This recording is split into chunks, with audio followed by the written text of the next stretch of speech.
On peut voir aujourd'hui que toutes les pratiques ancestrales ont le vent en poupe et que les personnes sont attirées de nouveau. Il y a comme un retour en arrière pour retrouver ces rituels avec la terre, avec les plantes.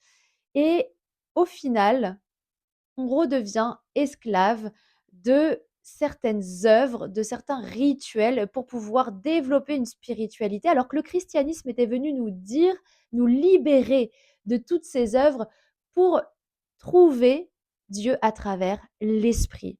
L'esprit était suffisant, est suffisant pour pouvoir avoir une connexion avec quelque chose de plus grand. Alors pourquoi on en est là aujourd'hui? Il y a plusieurs explications et la première, c'est la diabolisation du christianisme par les médias, par des hommes d'État qui ont utilisé les aberrations d'hommes d'Église, qui ont utilisé les aberrations de leaders religieux pour pouvoir dénigrer le message, pour pouvoir faire en sorte que les gens s'éloignent du message.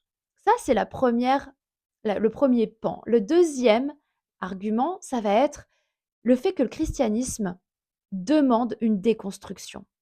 Il demande une introspection. Il demande que l'on soit capable, en toute humilité, de faire une autocritique pour pouvoir atteindre la vraie liberté, pour pouvoir se défaire des choses qui finalement ne nous servent pas.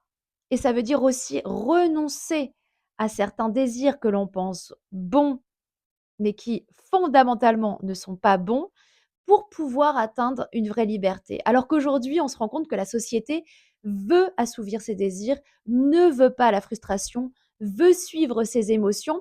C'est vrai que ce message n'est pas spécialement attirant pour la société dans laquelle on vit, parce que ça demande du travail, ça demande de renoncer à certaines choses pour pouvoir totalement se libérer.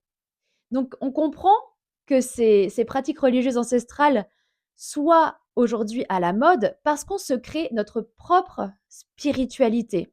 On a un sentiment qu'il y a quelque chose de plus grand et donc on se dit: «Je vais prendre ce qui m'arrange le plus dans toutes les religions possibles, dans toutes les sagesses possibles pour me faire ma petite compote, mon petit melting pot et pouvoir me créer ma propre spiritualité».